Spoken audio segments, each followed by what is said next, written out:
A ver, ¿qué pueden tener que ver un intento de golpe de Estado con el club de fútbol seguramente más famoso de la historia?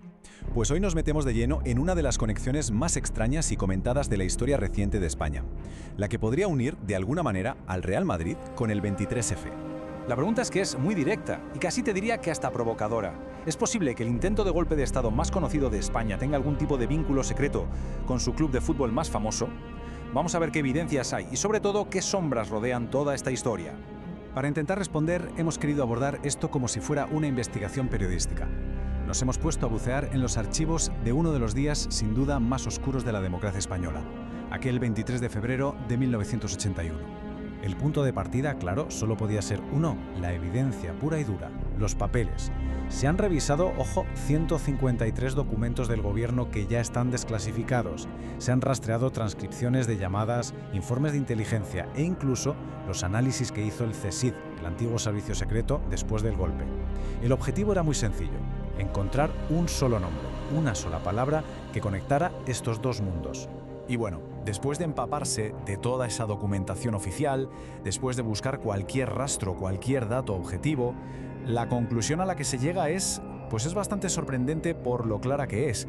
Absolutamente nada. Cero. Ni un solo documento, ni una transcripción, ni un informe, nada de nada menciona al Real Madrid, ni a sus directivos de aquella época, ni a empresas que tuvieran que ver con el club en relación con el golpe del 23F. ¿Evidencias directas? Ninguna. Entonces, claro, la pregunta cambia por completo. Si no hay hechos que los conecten, ¿cómo es posible que se construya un relato sobre esto? ¿Por qué existe esta sospecha? Pues la respuesta parece que está en el contexto, en lo que simbolizaban las cosas y en las sombras que la propia historia fue dejando por el camino. El primer argumento que se suele poner sobre la mesa, el especulativo, se basa en el poder de los símbolos. Es que en 1981 el Real Madrid no era solo un equipo de fútbol, era todo un emblema con un peso histórico muy concreto. Aquí tenemos los hechos que sí son 100% verificables y que de alguna manera alimentan esta teoría. Primero, el contexto histórico. Al Real Madrid se le asociaba, para bien o para mal, con el régimen de Franco. Segundo, la ideología de los golpistas. Gente como Milans del Bosch eran, ultranacionalistas de la vieja guardia. Tercero, el momento deportivo del club. En ese mismo 81, el Madrid era una potencia y estaba llegando a la final de la Copa de Europa. Y un último dato, que es clave, el rey Juan Carlos I, que fue quien paró el golpe, era socio de honor del club. Y aquí es donde nace la duda razonable. A ver, ¿pudo el fracaso del golpe beneficiar, aunque fuera de rebote, a un club que era el símbolo del antiguo régimen? ¿Le permitió esto prosperar y crecer todavía más en la nueva democracia que se estaba consolidando? Es una pregunta que se queda ahí, en el aire. No hay una respuesta con datos, pero el trasfondo histórico es muy potente. Venga, vamos ahora con la segunda línea de argumentación. Esta ya no se centra en el club como institución, sino en la persona que iba a marcar su futuro. Un empresario político que por aquel entonces empezaba a despuntar, un tal Florentino Pérez. Fijaos en esta cronología porque es muy curiosa. Justo en el momento del golpe, Florentino Pérez, que tenía 34 años, no solo era un empresario que estaba creciendo, sino que también era concejal en Madrid. ¿Y por qué partido? Por la UCD, que era precisamente el partido del gobierno que los golpistas querían tirar. ¿Qué pasa después del 23F? Que su empresa de construcción empieza a crecer de una forma brutal, consiguiendo contratos de obra pública gigantescos. Un camino que al final le acabaría llevando a la presidencia del Real Madrid.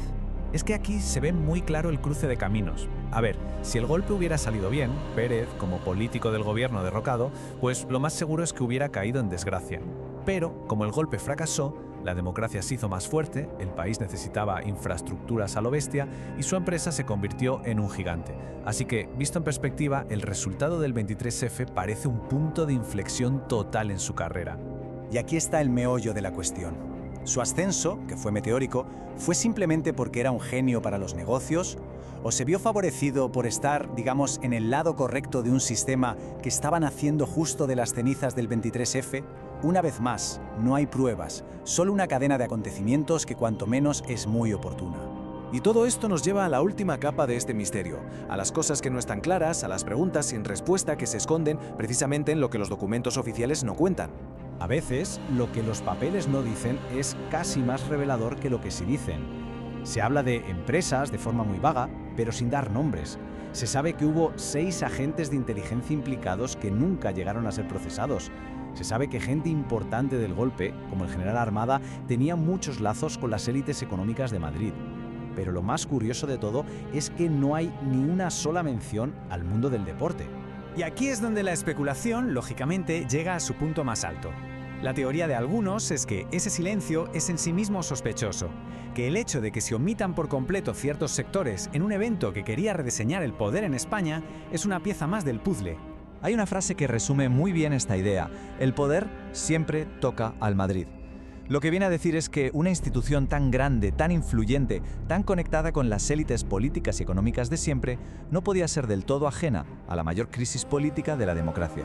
Y con esto cerramos. La pregunta final, la que resume todo el misterio de estas sombras blancas, es esta. ¿Por qué los documentos desclasificados se olvidan por completo del fútbol, de lo que muchos llamaban el opio del pueblo, en un suceso que pretendía cambiar el orden social de arriba abajo? Quizás la conexión no esté en lo que se escribió, sino en todo aquello que, a propósito o no, se quedó fuera de la historia oficial.